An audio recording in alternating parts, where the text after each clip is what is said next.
अस्सलाम वालेकुम। प्रोग्राम सहाफ़ी में मतीउल्लाह जान और मेरे साथ सीनियर जर्नलिस्ट और कोर्ट रिपोर्टर अब्दुल कयूम सिद्दीकी और एक और सीनियर जर्नलिस्ट और तज्ज़ियाकार अहमद कुरैशी ने हमें ज्वाइन किया। दोनों मेहमानों का बहुत शुक्रिया। तीन अहम मौजू हैं आज। सबसे पहले इसराइली हुकूमत का पाकिस्तान में इंसानी हकूक़ की सूरत हाल से मुतल्लिक़ बयान, और फिर लाहौर हाई कोर्ट ने तहरीक इंसाफ के उन कारकुनों की दरख्वास्तें मुस्तरद कर दी हैं जिन पर इल्ज़ाम था जिना हाउस पर हमले का।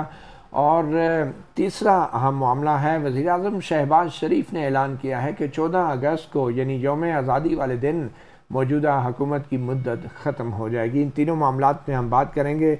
सबसे पहले तो अहमद कुरैशी साहब, आपका शुक्रिया, हमें ज्वाइन किया है बहुत अरसे बाद, बल्कि प्रोग्राम से पहले भी मैं आपसे कह रहा था, जब से आप इसराइल से वापस आए उसके बाद से हमारा पहला राब्ता है। तो ये जो इसराइली हुकूमत ने बयान दिया है, पहले मैं चाहूँगा कि वो बयान आपको सुना दें। ये इंसानी हकूक़ काउंसिल के एक इजलास में इसराइली जो डिप्लोमेट थे उनकी तरफ से ये एक किस्म का, उनकी तरफ से आप कह लें कि तशवीश का इज़हार किया गया है। और ये इसराइल की जो नायब मुस्तकिल मंदूब हैं आदि फरजोन, उन्होंने पाकिस्तानी मंदूब की मौजूदगी में जो बातें की वो आपको पहले सुनाते हैं। इसका मुख्तसर खुलासा यही है कि इसराइली मंदूब ये कह रही थी कि इसराइल को पाकिस्तान में इंसानी हकूक़ की मजमूई सूरत हाल पर गहरी तशवीश है, जहाँ जबरी गुमशुदगियाँ, तशद्दुद, पुरअमन एहतजाज पर क्रैकडाउन, मजहबी अक़लियतों और दीगर पसमानदा ग्रुपों के ख़िलाफ़ तशद्दुद जारी हैं। मगर इसके ऊपर आज वज़ीर आज़म शहबाज शरीफ ने भी एक तकरीब में खिताब के दौरान उन्होंने भी इसके ऊपर अपना रद्द-ए-अमल दिया, और उसके बाद फिर फ़ॉरेन ऑफिस ने क्या कहा उसके ऊपर भी बात करेंगे। 9 मई का वाक़या अगर इसराइल में होता तो वो क्या वहां पर तबाही करता। आइन और कानून के मुताबिक यहां पर इस मामले को हल किया जा रहा है।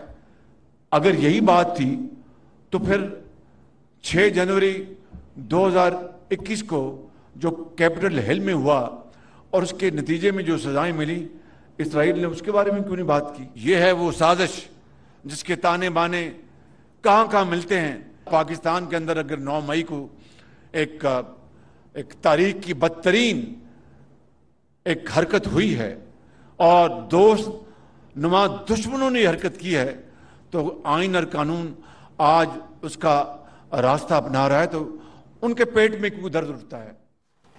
पाकिस्तान के दफ्तर ख़ारजा ने भी अपने बयान में कहा है कि इसराइल की ये जो स्टेटमेंट है, जो बयान है, ये पॉलिटिकली मोटिवेटेड स्टेटमेंट है। और जो ओवरऑल इंसानी हकूक़ काउंसिल का जो सेशन था वहाँ पे बड़ी मस्बत गुफ्तगू रही, मगर ये जो बयान है ये उस मस्बत माहौल के बिल्कुल मुनाफी था। तो अहमद कुरैशी, आप कैसे देख रहे हैं कि जो इसराइली मंदूब का बयान है, क्या यह हकीकत नहीं है कि ये पहली बार इसराइल ने पाकिस्तान की सूरत हाल के ऊपर यूं बराह रास्त बयान दिया है, और इससे पहले बशमूल इमरान खान के दौर में भी इतना कुछ होता रहा, तो कभी इसराइल की तरफ से ऐसा बयान नहीं आया। बल्कि मती साहब, हमारी मुसलसल तनकीद इसराइली पॉलिसी के ऊपर फ़लस्तीन के हवाले से उसके और इसी महफिल में, इसी ह्यूमन राइट्स काउंसिल में पिछले सालों में, उसके बावजूद जो है इसराइल की तरफ से इस तरह का जवाब नहीं आया था। तो ये वाकई पहली मरतबा ऐसे हो रहा है। और मेरी अपनी जो ज़ाती रिसर्च थी वो ये भी थी कि हम मेरे ख्याल में पिछले 60 सालों के अंदर जो है इसराइल ने कभी पब्लिकली जो है पाकिस्तान को मुख्तलिफ, यानी बहुत डिफिकल्ट जो मराहिल थे, जैसे कि 9/11 के बाद और पाकिस्तान पे तनकीद हो रही थी, और उससे पहले जब न्यूक्लियर प्रोग्राम पे बातें होती थी, तो उस वक्त भी इसराइल ने जो है ऑफिशियली और उनके मीडिया ने भी कभी पाकिस्तान पे इस तरह से तनकीद नहीं की। अच्छा, पहली बात तो ये कि जो प्राइम मिनिस्टर साहब ने बात की है और हमारे दफ्तर खारजा ने जो बयान दिया है, मेरे ख्याल में वो बहुत अच्छा है। दोनों स्टेटमेंट्स जो हैं वो बहुत मुनासिब स्टेटमेंट्स हैं, और बिलखुसूस एक तो हमारी वजारत खारजा की जो स्टेटमेंट थी वो बहुत ही बैलेंस्ड और बहुत ही to the point. Ahmad Qureshi साहब, आपके नज़दीक ये जो इसराइल का बयान है, इसको क्या हम PTI की या चेयरमैन तहरीक इंसाफ की हिमायत कह सकते हैं? देखिए मती साहब, अगर आप जिस वक्त इमरान खान साहब और PTI जो हैं वो लॉबिंग कर रहे हों और पैसे देकर बयानात पाकिस्तान के खिलाफ दिलवा रहे हों बाहर, और उस दरमियान में एक स्टेटमेंट इसराइल की सीनियर डिप्लोमेट जो है वो अक़वाम मुत्तहिदा में ये बयान दे तो गलत नहीं होगा कि हम इसको यही समझें कि इसराइल जो है वो तहरीक इंसाफ और इमरान खान के साथ खड़ा हो रहा है, क्योंकि ये टाइमिंग जो है आप इसको इग्नोर नहीं कर सकते। एंड उस वक्त जब इतनी बड़ी लॉबिंग कर रहे हैं इमरान खान साहब और तहरीक इंसाफ पूरी दुनिया के अंदर पाकिस्तान के खिलाफ जो है स्टेटमेंट्स जो है, जो उनको मिलता है, जो इन्फ्लुएंसर मिलता है, जो लॉ मेकर मिलता है, चाहे वो यूएस कांग्रेस में हो, चाहे वो कोई एंकर हो ब्रिटिश टीवी पर, उनसे पाकिस्तान के खिलाफ वो बयानात दिलवा रहे हैं। तो इस दौरान ऐसी स्टेटमेंट आना इसराइल के एक सीनियर डिप्लोमेट से, तो इसको तो यही लिया जाएगा कि ये साइड लिया जा रहा है इमरान खान के साथ। लेकिन मैं साथ ये भी कहूंगा मुफ्ती साहब के उस बयान में, हालांकि जो स्टेटमेंट दी है इस इसराइली डिप्लोमेट ने, उसमें पीटीआई का कोई जिक्र तो नहीं है, लेकिन जैसे मैंने कहा टाइमिंग जो है आप इसे इग्नोर नहीं कर सकते। तो ये अगर हमारे यहाँ लिया जा रहा है इसे, और जैसे कि प्राइम मिनिस्टर ने अभी खुद कहा है और 9 मई का हवाला दिया, और अगर ये इसराइल में होता तो इसराइल का रिएक्शन क्या होता, तो ये हमारे यहाँ इस तरीके से लेना जो है कोई गलत नहीं है। हालांकि मेरी इसमें एक दूसरी राय भी है, उनकी एक और भी रीजन हो सकती है ये बयान देने की, लेकिन टाइमिंग जो है वो मशकूक है। अगर टाइमिंग को देख लें तो क्विकली मैं कयूम सदीकी साहब के पास भी आना चाहूँगा। 2014 में जो पार्लियामेंट पे हमला हुआ था, तो उस पार्लियामेंट पर हमले का भी आप समझते हैं इसका मुवाजना किया जा सकता है ये 9 मई के वाक़यात के साथ, और आपके ख्याल में ये दोनों वाक़यात में कोई फ़र्क है?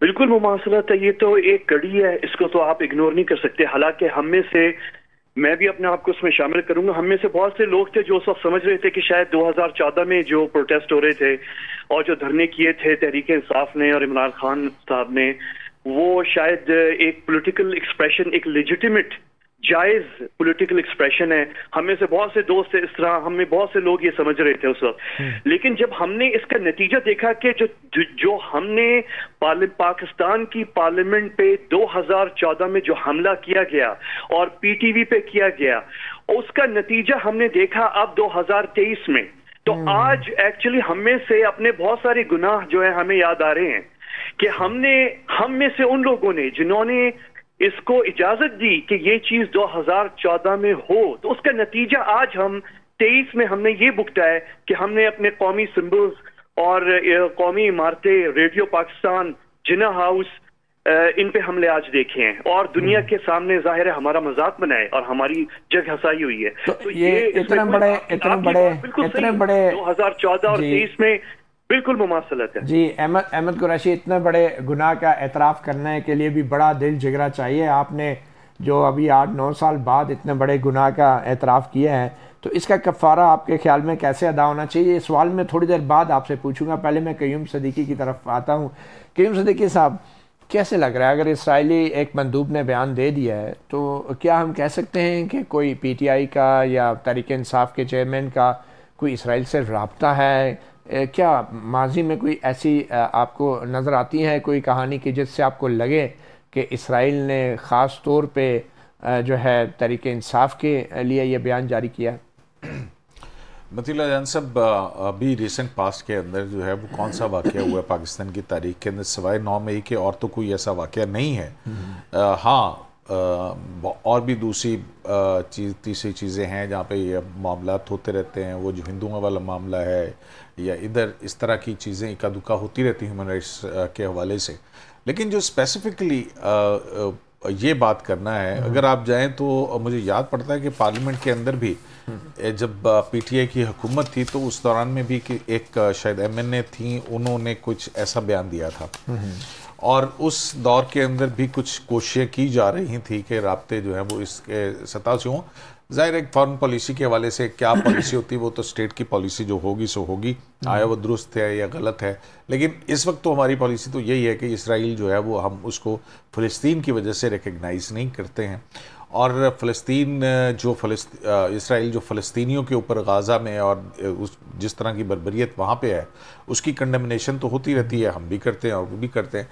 लेकिन ये सवाल इस वक्त ही क्यों आना, इसमें कोई शक नहीं है। जैसे अभी बात कर रहे थे हमारे दोस्त अहमद कुरैशी कि इसकी जो इसका बैनुल अक़वामी सतह के ऊपर जिस तरह से लॉबिंग की जा रही है उसका इस तरह आपस में ताल्लुक तो जो है और ये खासतौर पे जैक गोल्डस्मिथ अमेरिका के अंदर जो अभी लॉबिंग फर्म जो है वो आपको पता है कि वहाँ पे लॉबिस्ट किस तरह से काम करते हैं, तो वो हो सकता है कि कोई कनेक्शन हो, लेकिन अगर मेरे और आपके पास नहीं है इसका एक कोई ऐसा सबूत कि हम इस बुनियाद के ऊपर इल्ज़ाम लगा सकें, लेकिन जो कुछ अभी रिसेंट पास्ट के अंदर हुआ है उसकी जिम्मेदारी तो पाकिस्तान तहरीक इंसाफ ही की है, और जो वावेला इमरान खान साहब मुख्तलिफ ट्विटर स्पेसेस के ऊपर कर रहे हैं और दूसरी अपनी, लेकिन अब इसमें अब चेयरमैन तहरीक इंसाफ या तहरीक इंसाफ का क्या कसूर है कि अगर इसराइल से या इंडिया का अगर मोदी जी जो हैं अगर वो भी कोई बयान दे दें तो क्या इसका ये मतलब है कि वो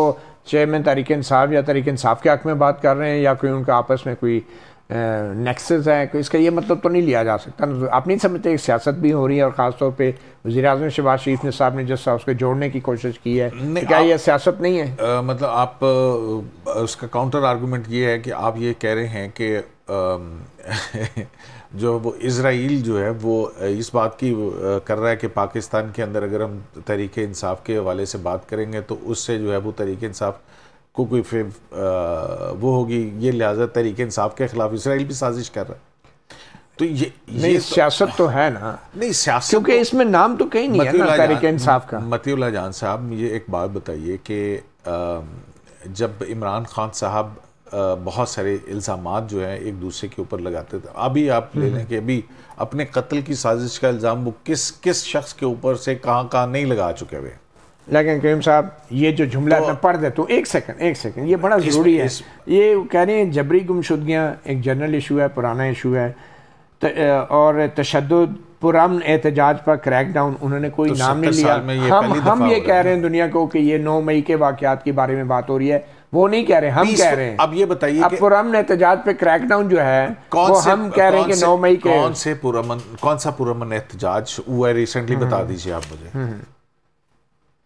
बता देना कौन सा पुरअमन एहतजाज हुआ था जिसके सामने आपके ख्याल के अंदर उस पर वो टीचर्स के हवाले से होगा, मतलब कि वो जो सिट इन कर रहे थे या उस हवाले से आप 9 मई का तो खैर पुरअमन नहीं था, लेकिन तो यही, लेकिन हम उसको जोड़ रहे हैं, हम उसको खुद जोड़ रहे हैं ना उन वाक़यात। 9 मई की इंटरनेशनल कवरेज सिर्फ एक वाक़े की हुई है रिसेंट पास्ट के अंदर, और वो हुआ है 9 मई का इलाका। ठीक है, चलें हम वापस। अहमद कुरैशी, आपसे वही जो सवाल, 8-9 साल बाद आपने इतना बड़ा दिल और जिगर का मुजाहरा किया, आपने कहा वो हमारा गुनाह था, लेकिन थोड़ा सा अगर मज़ीद तफसील में जाएं तो एक ऐसा वक्त भी था जब आप बाकायदा इसराइल भी आपने दौरा किया था, तो उसके बारे में थोड़ा आपने बताया तो है पहले भी।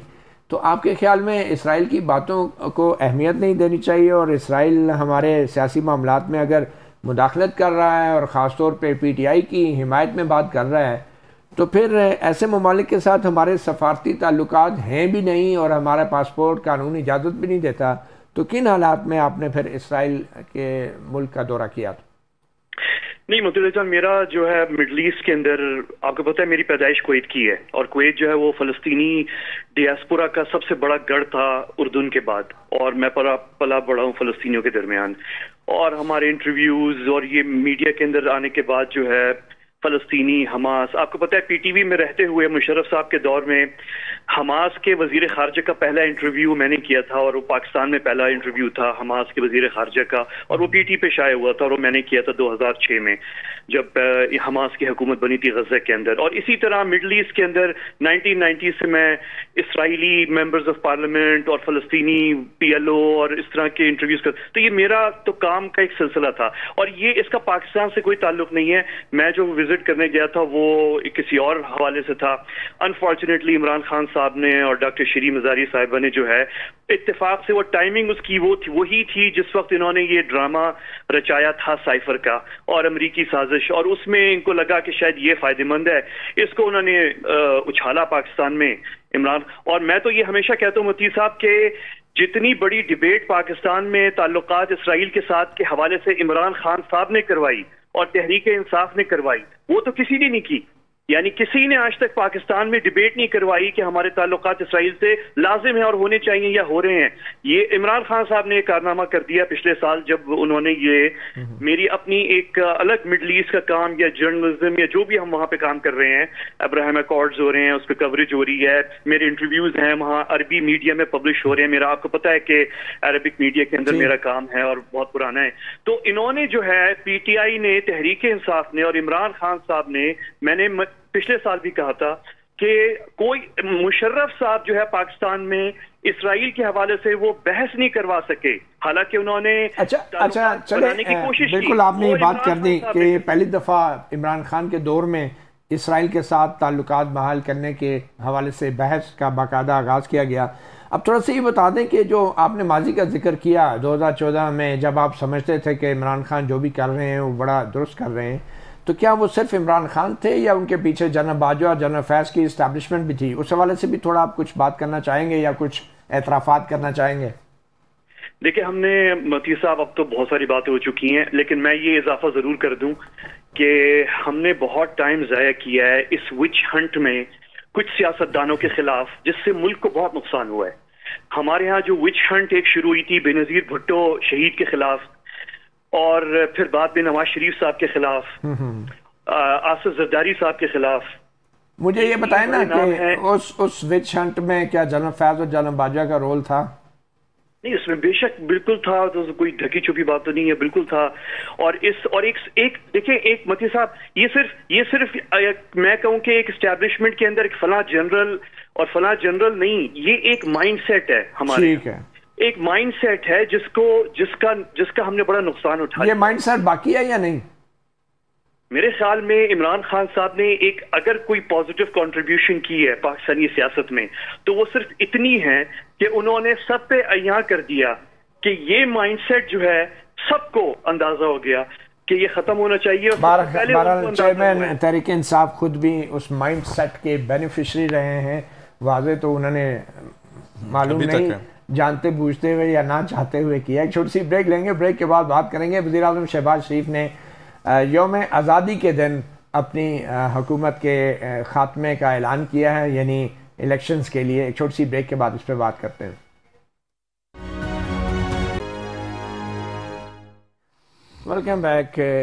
करीम सदीकी साहब, इस 14 अगस्त को हम यौम आज़ादी कैसे मनाएंगे? पार्लियामेंट से आज़ादी नहीं, मतलब 14 अगस्त को यौम आज़ादी भी तो मनाना है ना। तो वो झंडा कौन लहराएगा 14 अगस्त को? हमारे वज़ीर आज़म हाउस में या ऐवान सदर में? जाहिर है कि 14 अगस्त को जो उस वक्त प्राइम मिनिस्टर होगा वही लहराएगा। ठीक है, तो अब वो सवाल ये है कि उस वक्त प्राइम मिनिस्टर शहबाज शरीफ साहब होते हैं या कोई और केयरटेकर। अच्छा, अब मुझे ये बता दें कानूनी तौर पे कि ये कहा जा रहा है कि अगर 14 अगस्त को हुकूमत जाती है तो फिर 60 दिन के अंदर इलेक्शन कराना ज़रूरी है, मगर वज़ीर आज़म शहबाज शरीफ ने यह भी कह दिया कि इलेक्शन की हतमी तारीख का ऐलान इलेक्शन कमीशन करेगा। तो इससे क्या मुराद है? 60 दिन से मतलब तो फिर ये हुआ ना कि अक्टूबर में 14 अक्टूबर के उससे पहले इलेक्शन हो जाने चाहिए। और अगर इलेक्शन कमीशन जो है वो कितना तारीख को आगे कर सकता है? ये इलेक्शन कब तक जा सकते हैं? तकनीकी एतबार से क्या सूरत हाल है? देखिए मतीउल्लाह जान साहब, सियासत के अंदर कभी एक फैसला होता है, अभी फिर हो सकता है कि प्राइम मिनिस्टर कहेंगे जो मैंने कहा था वो इत्तेहादियों से मशवरे के बगैर कहा था, अब इत्तेहादियों से मशवरा कर लेना जो है वो ज़रूरी होगा। तो ये इस तरह के बयानात जो हैं वो चलते रहते हैं। बहरहाल जो लीगल और कॉन्स्टिट्यूशनल पोजीशन है वो तो यही है कि अगर असम्बली अपनी मुद्दत से पहले डिज़ोल्व कर दी जाए, प्राइम मिनिस्टर एडवाइस कर दे सदर को, तो फिर तो 90 दिन है, और अगर मुद्दत पूरी होने पर खुद ब खुद तहलील होती है कौमी असम्बली तो फिर 60 दिन के अंदर इलेक्शन होने। तो यही आइन कहता है और यही आइन का मंशा भी है। लेकिन इलेक्शन कमीशन इसको कितना आगे ले जा सकता है किसी भी वजह से? देखिए मुझे नहीं पता कि कॉन्स्टिट्यूशनली किसी चीज को आगे ले जाया जा सेक्शन 58 इलेक्शन एक्ट का उसमें शेड्यूल तब्दीली तो हो उसके सकती है। अंदर सिर्फ यही तब्दील हुआ है ना, सदर की जगह इलेक्शन कमीशन का आगे लेकिन सेक्शन 58 तो बरकरार है ना, डेट चेंज करने के बाद कौन अपॉइंट कर सकता है डेट ना। ठीक है, वो तो इलेक्शन कमीशन है, वो 57 अब जो नई तब्दीली कर दी इलेक्शन एक्ट के, तो उसके बाद जो है वो फिर इलेक्शन कमीशन का ये इख्तियार है कि वो अगर देखता है कि कितने मुनासिब हैं, आया कहीं बर्फ़बारी शुरू हो गई है, हो सकते हैं नहीं हो सकते हैं, सेंसस हुआ हुआ है या नहीं हुआ हुआ है। अभी भी जो मरदमशुमारी, डिजिटल मरदमशुमारी का इशू जो है वो बहुत अलाइव है। हम ये देख रहे हैं कि अभी तक काउंसिल ऑफ कॉमन इंटरेस्ट की मीटिंग भी नहीं बुलाई गई चारों सूबों के जो वज़रा आला की हो, और जिसके अंदर सेंसस जो है उसको नोटिफाई किया जाए। तो वो भी ये सुन रहे हैं कि कुछ दिनों में होना है उसने नोटिफाई।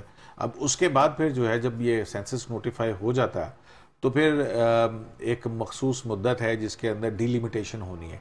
डिलिमिटेशन के बगैर इलेक्शन जो है वो पॉसिबल नहीं होगा। 3-4 महीने चाहिए उस डिलिमिटेशन, वो चाहिए। तो अब ये किस वक्त नोटिफाई होती है और फिर ज़ाहिर है ये मामला जो है कौन लेके जाएगा, और फिर उस वक्त सुप्रीम कोर्ट के अंदर भी जो है वो शायद तब्दीली आ चुकी भी होगी।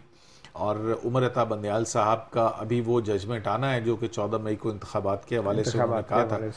तो ये बहुत सारी चीज़ें जो हैं वो इकट्ठी होंगी और फिर जो आने वाले बहुत सारा बोझ निगरान हुकूमत को उठाना पड़ेगा, निगरान हुकूमत को उठाना पड़ेगा। लेकिन ये है कि हमारे पास प्रेसिडेंट्स भी हैं कि नेशनल असेंबली के इलेक्शन जब बेनज़ीर भुट्टो की डेथ हुई थी तो उसके बाद मेरा ख्याल 40 दिन के किसी ने चैलेंज नहीं किया था ना उस वक्त, बंदयाल साहब चीफ जस्टिस भी नहीं थे उस वक्त। और नहीं, लेकिन एक प्रेसिडेंट तो मौजूद है ना कि जिसमें जा सकता है, लेकिन नहीं जाना, खुदा न खास्ता ऐसा कोई दोबारा वाक़या ना हो। हाँ, क्योंकि ये बड़ी एक सीरियस बात है। मुझे ये बताएं क्या नवंबर में हो जाएंगे इलेक्शन या नवंबर से पहले? उम्मीद तो करनी चाहिए कि नवंबर के अंदर इलेक्शन हो जाए। अब ये भी डिपेंड करता है ना, अब अगर वो मुद्दत पूरी होने पर खुद ब खुद तहलील होगी तो फिर अक्टूबर की डेट आती है, अदरवाइज जो है वो नवंबर की आएगी। तो आपके ख्याल में इलेक्शन जब भी होंगे तो क्या पीटीआई उन इलेक्शंस का हिस्सा होगी या तहरीक इंसाफ के चेयरमैन? सब्जेक्ट क्या लग रहा है जो तोशाखाना केस के ऊपर ट्रायल अब अनाउंस हो गया कि अब डेली बेसिस पे होगा? तो सजाएं तो होती रही है ना। देखें, क्या नवाज शरीफ को सजा नहीं हुई, क्या दूसरे लोग जो हैं वो उनको नहीं हुई, तो क्या पार्टियां जो हैं वो तो क्या ये तोशाखाना केस में पहले तय होगा या क्या लग रहा है आपको? क्योंकि उसमें भी डे टू डे हियरिंग का ऐलान हो गया, अब कल से उन्होंने कहा जी हम शुरू कर रहे हैं ना। उसमें कोई लंबा चौड़ा डिफेंस तो मतीउल्लाह जान आप देखें कि इलेक्शन कमीशन के अंदर जो डिफेंस दिया था उन्होंने वही डिफेंस होगा ना, उससे उसको तो आप वो क्या तब्दील करेंगे? मेरा ख्याल में हम तो ये बहुत अरसे से कहते रहे और यही वजह है कि मेरा ख्याल है कि इमरान खान साहब अगर ये समझते हैं कि उनका केस बहुत सॉलिड है तो फिर वो ये मेंटेनेबल नहीं है। वही पुरानी जैसे इलेक्शन प्रोहिबिटेड फंड्स का मामला था जिसको 8 साल तक उन्होंने इसी तरह से कभी एक हाई कोर्ट के अंदर 5 दफ़ा हाई कोर्ट के अंदर फिर उधर। तो इससे बेहतर है कि वो अगर उनका इतना सॉलिड डिफेंस है तो उनके पास इलेक्शन से पहले होगा। अगर ये डिले करते जाएंगे और खुदा ना खास्ता इलेक्शन सर पे हुआ और उस वक्त इनके इस केस का फैसला आया तो फिर ऊपर तक जाते हुए इनके लिए प्रॉब्लम होगी। चलो, मुझे लगता है कि हुकूमत को भी इलेक्शन की जल्दी नहीं है, इलेक्शन कमीशन को भी नहीं है और अदालतों को भी नहीं है और खान साहब को भी नहीं लग रहा वो भी नहीं।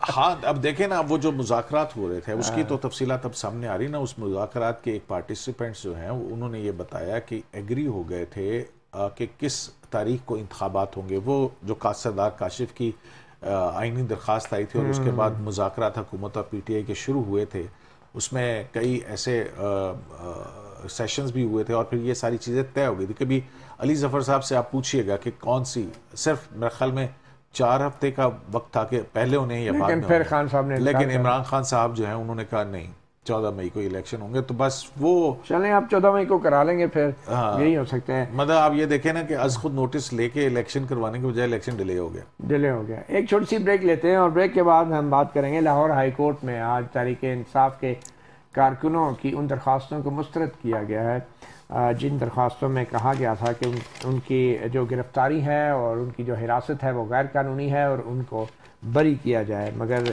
2 मुअज़्ज़ज़ जजों ने लाहौर हाई कोर्ट के अपना फैसला सुनाया है, मुस्तरद किया और कहा है कि गिरफ्तारी दुरुस्त थी और अब ये मामला तफ्तीश के बाद तय होगा और मेरिट पे। एक छोटी सी ब्रेक लेते हैं, ब्रेक के बाद बात करते हैं।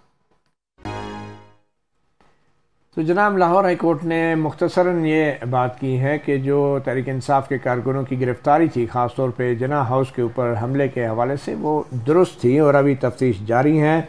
और जहाँ तक उनके एतराज़ात थे कि एक अदालती समाअत में उनको पेश ही नहीं किया गया, उसके बगैर ही रिमांड दिया गया, तो बाद में जब पेश हो गए तो कानून के मुताबिक वो चीज़ रेगुलराइज हो जाती है। मगर कयूम साहब, मुझे जो सिर्फ कुछ तहफ़्फ़ुज़ात हैं वो ये ऑब्ज़र्वेशन हैं जो इस फ़ैसले में दी गई हैं और वो बड़ी सख्त ऑब्जर्वेशन है। मेरे ख्याल में अगर ये ना भी दी जाती तो कोई हर्ज नहीं था, मगर कुछ लोगों के मुताबिक शायद ये मुतासर करेंगे ट्रायल को और फिर आवाम के सामने भी। लेकिन मैं पढ़ देता हूँ आपको बता देता हूँ। का एक पहले ये असूल है कि कोई भी ऐसा वाकया या वो नहीं होना चाहिए अमूमन जज के रिमार्क्स नहीं होने चाहिए। अमूमन होता यह है कि वो लिख देते हैं कि without prejudice to the judgment of, लेकिन वो भी नहीं लिखा गया। लेकिन मैं पढ़ देता हूँ मुख्तसरन कहा क्या है।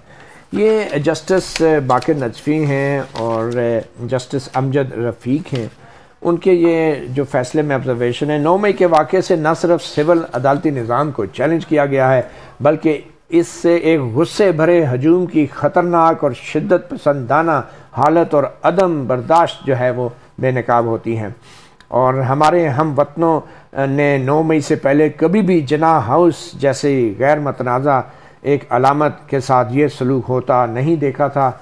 जिनाह वो शख्सियत थी जिनके 3 असूल थे, ईमान, इत्तेहाद, तंजीम, और फिर लोगों के गुस्से का हदफ सिविल और फौजी क़यादत थी। मगर 9 मई के वाक़यात का कोई जवाज़ नहीं था। न सिर्फ ये कि रियासत की अमलदारी चैलेंज की गई बल्कि रियासत को भी बराह रास्त निशाना बनाया गया। आज रियासत को भी आखिरकार रियासत को भी अपना दिफा करना होता है और अपने शहरियों का भी। इन दोनों के तहफ़्फ़ुज़ और दिफा के लिए अल्हम्दुलिल्लाह निज़ाम इंसाफ मौजूद है। पुलिस ने बरवक्त कार्रवाई की, मज़कूरा मुकदमात दर्ज किए और जो भी मुलव्वस पाया गया उसकी बज़ाहिर शनाख्त की गई, कानून के मुताबिक, और फिर गिरफ्तारी अमल में लाई गई। ज़ाहिर है मुल्ज़मान के कीमती हकूक़ हैं जिनका तहफ़्फ़ुज़ अदालतों ने करना है और इस अदालत को कोई शुबा नहीं कि हमारा निज़ाम इंसाफ न सिर्फ हकूक़ का तहफ़्फ़ुज़ कर सकता है बल्कि कानून की बालादस्ती को भी यकीनी बना सकता है। इस सारे तफ्तीश के अमल को बाईपास करने से मुल्ज़मान को कोई फ़ायदा नहीं होगा। मुल्ज़मान इस हवाले से बाद में भी अदालत का दरवाज़ा खटखटा सकते हैं। इस मरहले पर अदालत मुल्ज़मान की तहवील या गिरफ्तारी या रिमांड को गैर कानूनी करार नहीं दे सकती। दरख्वास्तें खारिज की जा सकती हैं। अब ये मेरे ख्याल में इस तकरीर की ज़रूरत नहीं थी हाई कोर्ट को, क्योंकि इससे ना सिर्फ ये कि नीचे ट्रायल में कितने पेजेस होंगे मतलब ये देखें जी माशाल्लाह से 26 सफ़ात पर मुश्तमिल है।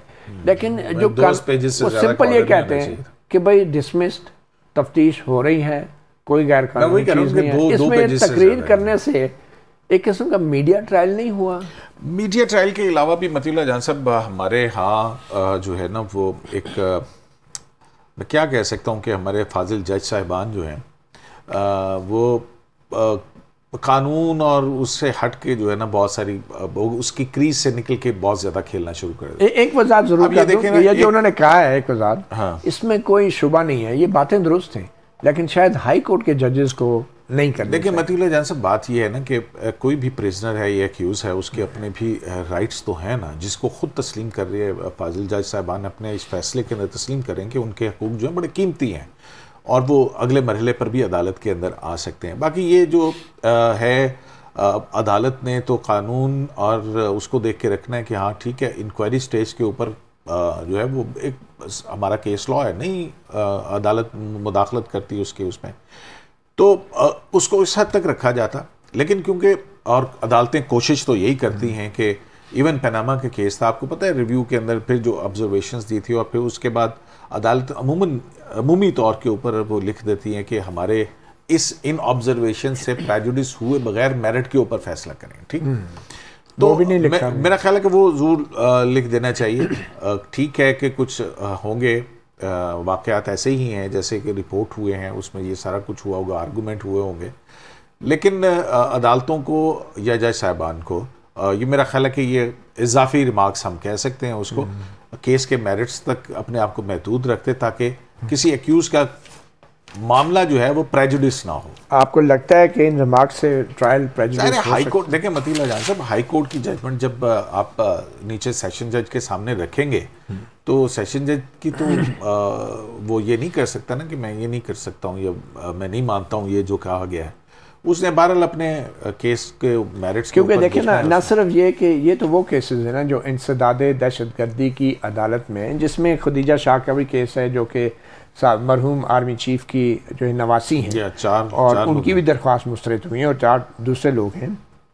मगर ये जो रिमार्क्स हैं ये तो बराह रास्त जो फौजी अदालतों के सामने मुल्ज़मान हैं उनको भी असरअंदाज होंगे, उन पर भी असरअंदाज होंगे। बड़े सख्त ऑब्जर्वेशंस हैं। और जैसे मैंने कहा कि इनमें कोई शायद गलत बात नहीं है, रियासत पे हमला हुआ, रियासती हमला हुआ, पहले कभी ऐसा नहीं हुआ, मगर हाई कोर्ट के जजेस के ये रिमार्क्स जो बराह रास्त फौजी अदालतों के सामने जो मुल्ज़मान हैं उनके केस भी प्रेजुडिस हो सकते हैं, जो इंसदाद दहशत गर्दी के ये जो मुल्ज़मान हैं ऑब्वियसली इनके तो हो सकते हैं। और फिर आवाम की नज़रों में जब जज ये बात कर रहा है तो फिर आवाम का भी जहन जो है वो एक प्रेजुडिस तो हो रहा है अगर जज ये बात करते हैं अपने फैसलों में। नहीं, मैंने आपकी इस बात से बिल्कुल इत्तफाक किया है और मेरा ख्याल है कि ये जो जिनकी दरखास्तें मुस्तरद हुई हैं उनके पास एक अच्छी वैलिड ग्राउंड है कि वो इसको इन बुनियादों के ऊपर हाई कोर्ट के अंदर सुप्रीम कोर्ट के अंदर चैलेंज कर सकते हैं। और फिर देखते हैं कि सुप्रीम कोर्ट जो है वो इस फैसले को बरकरार रखते हुए या इसके ये जो है इस बारे में क्या कहती है कि इस तरह से ऊपर भी एक्सपंज भी करवा सकते हैं, सुप्रीम कोर्ट तो कुछ भी कर सकते हैं, ऐसी ऑब्जर्वेशन के खिलाफ तो मामला होता है। हाँ, मतलब देखिए ना, ये बड़ा मतीउल्लाह जान साहब, अभी केस के मेरिट्स और उनके ऊपर तो बहस हुई नहीं है, अभी तो ये सिर्फ डिटेंशन का या उनकी अरेस्ट का मामला है ना, ठीक, उसको उन्होंने चैलेंज किया। अच्छा, क्विकली ये बताएं, जो अभी तो ट्रायल शुरू नहीं हुआ ना उस तरह से। अभी जो फौजी अदालतों वाला मामला सुप्रीम कोर्ट में पेंडिंग था, लास्ट में ऑर्डर हुआ था कि वो 102 अफराद की लिस्ट भी है, वो लिस्ट भी अभी तक सामने नहीं आई, वो तय हो गया कि नहीं देनी लिस्ट? मेरा ख्याल है कि वो फैक्ट्स एंड फिगर्स तो दे दिए थे, अटॉर्नी जनरल ऑफ पाकिस्तान ने उसको पब्लिश करने के हवाले से थी बात। तो वो अटॉर्नी जनरल ने उसको कहा था कि नहीं, इसमें हमें इतराज़ात हैं कि ये ना किया जाए, हम आपको चैम्बर में आगाह कर देंगे उस हवाले से कि भी करनी है या नहीं करनी है। कि ये जो जहाँ से गिरफ्तार हुए मुतल्लिका शहरों में उन अदालतों के पास वो लिस्टें मौजूद हैं कि कौन कौन लोग फौजी हुकाम के हवाले के, वो लिस्टें मौजूद है और वहाँ से उनके नाम मालूम हो सकते हैं, वो अदालती रिकॉर्ड का हिस्सा है। अब लेकिन ये जो है वो गवर्नमेंट ने रिक्वेस्ट की थी कि इसको पब्लिश ना किया जाए, लेकिन बाकी जो है वो आपको पता है कि जो मुलाकात करवाने का मामला था वो मुलाकातें भी उनकी हो गई हैं, हफ्ते में शायद एक दिन मुलाकात का भी कह दिया गया है, फ़ोन के ऊपर गुफ्तगू भी होती है, और बाकी जो है वो, और अभी आइंदा तारीख तो कोई नहीं निकली, अभी सुप्रीम कोर्ट के अंदर तो नहीं आई है। 3rd वीक ऑफ जुलाई कहा जरूर था, 3rd वीक शुरू तो हो गया, देखते हैं इसमें होती है या क्योंकि 1-2 जज साहबान जरा बाहर है अभी। बहुत शुक्रिया अब्दुल करीम सदीकी। बात यह है कि जजों को अपने फैसलों के ज़रिए बोलना चाहिए, मगर फैसलों में भी ये नहीं बोलना चाहिए कि जिसका बराह रास्त असर जो मुल्ज़मान हैं उनके दूसरे मुकदमात या दूसरी अदालतों पर भी पड़े। सहाफ़ी प्रोग्राम से इतना ही, इजाज़त दीजिए, अल्लाह हाफ़िज़।